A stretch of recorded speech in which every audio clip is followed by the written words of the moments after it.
వైజాగ్లో ఏం జరిగింది?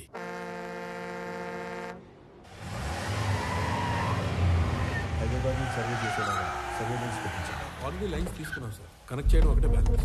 మీరు ఒకసారి వెరిఫై చేస్తే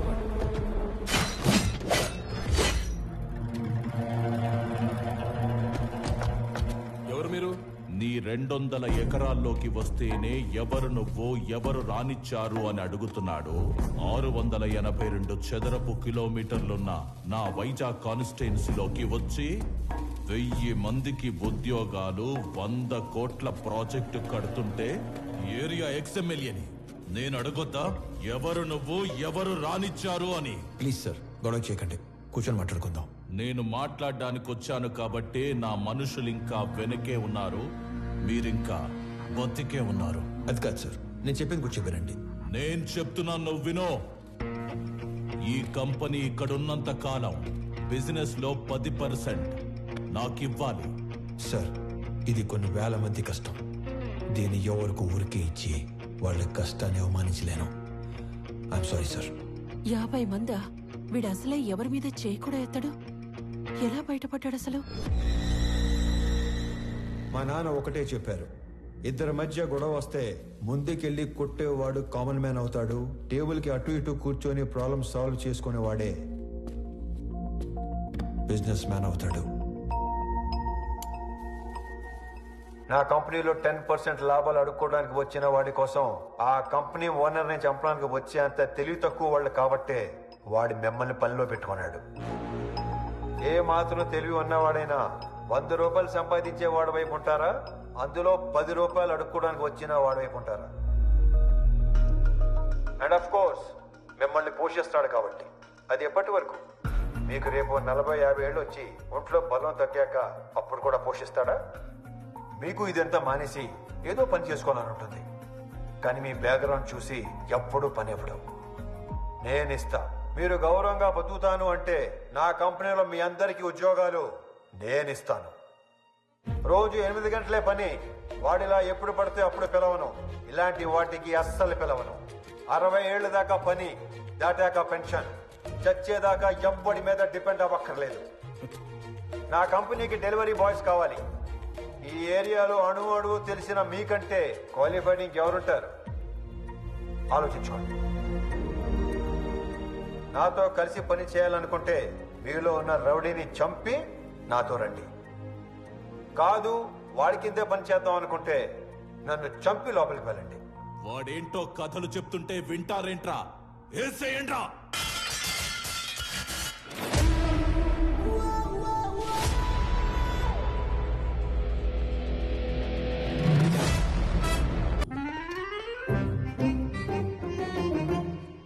అండి వచ్చాడా?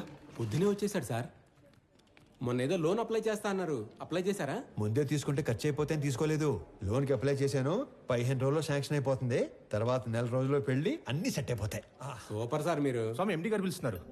అచ్చు బాబాయ్, లోన్ శాంక్షన్ చేసినట్టున్నాడు. ఇప్పుడు వస్తాను. లోన్ శాంక్షన్ చేసినందుకు చాలా థ్యాంక్స్ అండి. గొడవ అయిందంట? Yes sir. నాకు నీలో హీరోని చూడాలని ఉందయ్యా. అర్థం కాలేదు సార్. Termination letter. ఎందుకు సార్? ఇందాక నువ్వు కొట్టినాడంటే నీకు భయం లేదట కదా? అస్సలేదు సార్. నాకుంది సార్. వాడు మళ్ళీ వస్తే కొడతావు కదా? బ్రహ్మాండంగా సార్. నేను కొట్టలేను, అందుకే. నన్ను నమ్ముకొని ఇంట్లో 3 ఉన్నారు. నన్ను నమ్ముకున్న ఆఫీసులో 300 మంది ఉన్నారు. ఏదో ఫిక్స్ అయ్యాడు. ఇంతకీ ఏమంటారు? నిన్ను తీసేస్తే నేను హీరో అవుతా, మానేస్తే నువ్వు హీరో అవుతావు. నాకు నీలో హీరోని చూడాలని ఉంది. డైపర్ కంపెనీ పెట్టుకుంటే సరిపోదు, మాటికి అది వాడకుండా ఉంటే ధైర్యం కూడా ఉండాలి. పిరికేదావా అని ఎక్కడైనా మర్చిపెట్టుకో. ఫోన్లే స్లోగానే తిట్టాడు. మొన్న పెళ్లి చూపుల్లో నాన్నగారు పెళ్లి చాలా గ్రాండ్గా చేయమన్నారు. సడన్గా అనేసరికి మీరు ప్రిపేర్ అయ్యారో లేదో అని. మీకేం అభ్యంతరం లేకపోతే మా ఇంట్లో తెలియకుండా నేనే డబ్బులు ఇస్తాను. అయ్యయ్యో, ఏం పర్వాలేదు. మా వాడు అన్ని అరేంజ్మెంట్స్ చేసేసాడు. పెళ్లి అద్భుతంగా చేసే బాధ్యత మాది. ఆల్రెడీ చేశారా? ఉంటానండి. అలాగే, మంచిదే.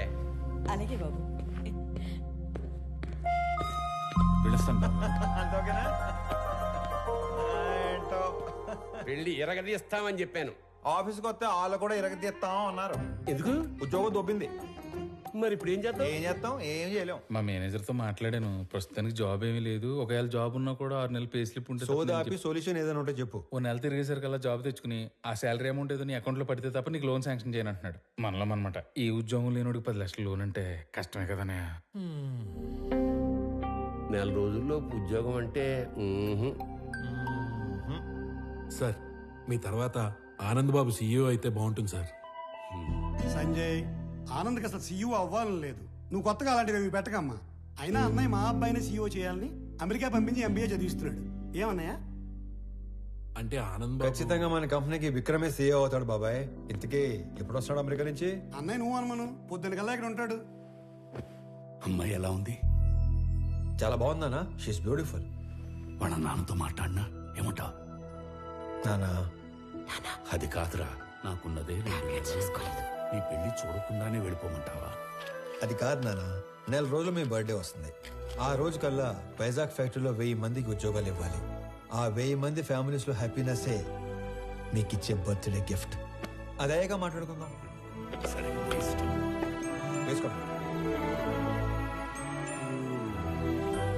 నెల రోజుల్లో 1000 ఉద్యోగాలు అయినట్టే. Hello, first time? అవును సార్. So many times.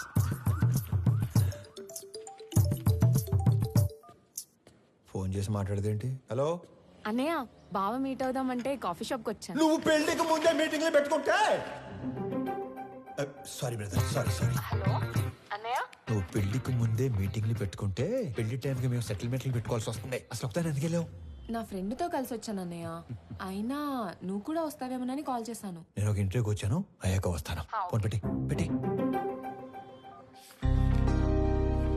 మిమ్మల్ని ఇంతకుముందు ఉద్యోగంలోంచి ఎందుకు తీసేశారు? ఎక్స్క్యూజ్ మీ సార్, హలో నేను ఇంకా ఇంటర్వ్యూలోనే ఉన్నాను, అయ్యాక చేస్తానని చెప్పాను కదా. మిస్టర్, సిస్టర్, ఇంతకు ముందు ఉద్యోగంలోంచి ఎందుకు తీసేశారు? సారీ సార్, కట్టేస్తాను. ఎందుకే ఇంతకు ముందు ఉద్యోగంలో తీసేశారు? సార్, మీరు హెచ్ఆర్ గా మానేసి డిటెక్టివ్ గా జాయిన్ అయితే చాలా బ్రైట్ ఫ్యూచర్ ఉంటుంది. చూసింది చాలు, నిజమే.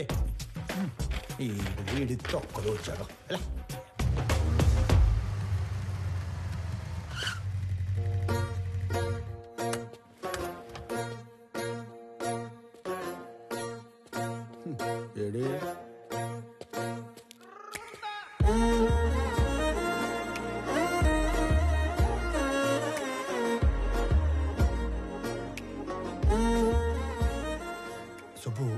సుబ్బు ఎక్కడ? నేను సుబ్బు ఫ్రెండ్ని. ఓ, పెద్దవాళ్ళకి ఫుడ్ ప్యాకెట్స్ ఇద్దామని కార్ ఆపితే వీళ్ళని ఏడిపిస్తున్నారు. నాన్నకి ఫోన్ చేద్దామని చూస్తే నాది సుబ్బు ఫోన్ ఎక్స్చేంజ్ అయిపోయింది. Okay I leave, you guys carry on. Bye. Oh, tile list చూస్తే అన్నయ్య అని ఉంది. అన్నయ్య అయితే ఏ ప్రాబ్లం నుంచి అయినా సేవ్ చేస్తాడని నేనే మెసేజ్ చేశాను. అన్నయ్య ప్రాబ్లంలో ఉన్నా అని మెసేజ్ చేస్తుంది భయ్యా. ఈ పాపకి నాకు ఎలాంటి సంబంధం లేదు, కానివ్వండి. అలా అంటారేంటి? దానికి నాకు ఎలాంటి సంబంధం లేదు. వెళ్ళిపోతారేంటి? మరి నువ్వేంటి, నీ హైట్ ఏంటి, నీ ఫిజిక్ ఏంటి, నీ కలర్ ఏంటి? అసలు నువ్వు నన్ను అన్నయ్య అనొచ్చా? ఆ మాటకు వస్తే నువ్వు ఈ ప్రపంచంలో ఎవరైనా అన్నయ్య అనొచ్చా? అందుకని వదిలేసి వెళ్ళిపోతారా? నువ్వు అదే నంబర్ నుంచి బంగారం, నేను చాలా ప్రాబ్లమ్స్ లో ఉన్నాను, వచ్చి నన్ను సేవ్ చేయవా అని మెసేజ్ పెట్టి ఇదే లొకేషన్ మళ్ళీ పెట్టు, అప్పుడు ఆలోచిస్తాను. హలో, ఏంటి హీరోయిజం చూపిస్తున్నావా? అంతుందా? చూపించాలని నాకు ఉంది, అసలు నీకంత ఉందా? హీరోతో మాట్లాడుతున్నావు తెలుసా? ఎవర్రా ఇడికి నా డైలాగ్ ఇచ్చింది? నువ్వు మెసేజ్ చేస్తున్నావు లేదా? అబ్బాయి కన్ఫర్మ్, ఈసారి అడ్రాను, మీ ఇష్టం. హలో ఓయ్, అడు రాడు గాని మనం చూసుకుందామా? బంగారం, నేను ప్రాబ్లంలో ఉన్నాను, వచ్చి నన్ను సేవ్ చేయవా? నేనే రానుకో, అలిగాను. ప్లీజ్ రా, నా బుజ్జి కదూ, నా బంగారం కదూ, రా నాన్న.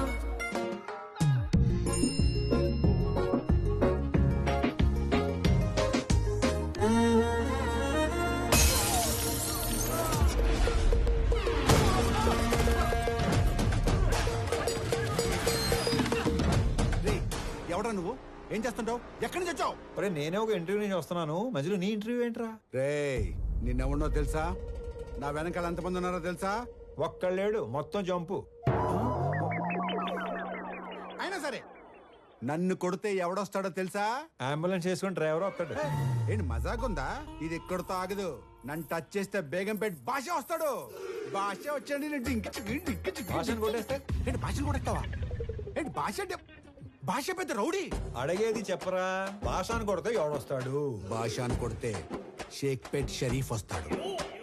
షరీఫ్ ఎంత పహిల్వాన్ తెలుసా? బాబోయ్, మరి షేక్పేట్ షరీఫ్ని కొడితే ఎవడొస్తాడు? నేను షేక్పేట్ షరీఫ్ని కొట్టేస్తావా? ఏంటి షేక్పేట్ షరీఫ్ని కొట్టేస్తావా? ఎంత ఎక్సైట్ అవకరా. షేక్పేట్ షరీఫ్ని కొడితే ఎవడొస్తాడు చెప్పు? షరీఫ్ని కొడితే మలక్పేట మల్లేష్ వస్తాడు. ఈ సిటీలో అంతకన్నా పెద్ద పహిల్వాన్ లేడు లేడు లేడు. అయితే 10 వెళ్ళిపోదాం. చూసావా డార్లింగ్, అన్న పేరు చెప్పని ఎలా భయపడ్డాడు. నేను చెప్పేది ఆడిని కొట్టడం ఎందుకు, డైరెక్ట్ గా మలేషియాని కొట్టేస్తే పని అయిపోతుంది కదా. అన్నా నమస్తేనే. బంగారం కూర్చో. చెబుతామే, ఏం కావాలా? కొట్టాలన్నా. తినే టైంలో వచ్చి నోరు తెరిచి కొట్టాలా అన్నావు. ఎవడైనా కొడు. ఎవరిని కొట్టాలా? నిన్నే కొట్టాలన్నా. తమ్మి మజాక్ చేస్తుండు. లేదు, నిన్నే కొట్టాలి. నన్ను కొట్టుడేందిరా? ఆడు మా లేడీస్ తో ఎక్స్ట్రా చేసాడు. గాడి మీ లేడీస్ తో ఎక్స్ట్రా చేస్తుంటే గాని కొట్టాలి కానీ నన్ను కొట్టుడేందిరా సంబంధం లేకుండా? చేతనైతే గాని కొట్టు. ఆడిని కొడితే బేగంపేట భాష వస్తాడంటనా? నీకు దమ్ముంటే ఇళ్ళ బేగంపేట భాష గాని కొట్టుపోయి. ఆ భాష గాని కొడితే షేక్పేట షరీఫ్ వస్తాడంటనా? అరే నువ్వు మగాని అయితే షేక్పేట షరీఫ్ను కొట్టవా. ఆడిని కొడితే మలక్పేట మల్లేష్ వస్తాడంటనా? నువ్వు హీరో అయితే వీళ్ళ మలక్పేట మల్లేష్ గాని కొట్టు. ఆడిని కొడదానో వచ్చానన్నా. రే అందరూ నన్ను తేడాగాడంటారు. నువ్వేందిరా తేడా రాజ్యానికి యువరాజులో తయారయ్యావు. కొట్టాలన్నా. పిల్లడు కథని మాట్లాడుతుంటే కామెడీ చేస్తావేంట్రా పైలాన్స్?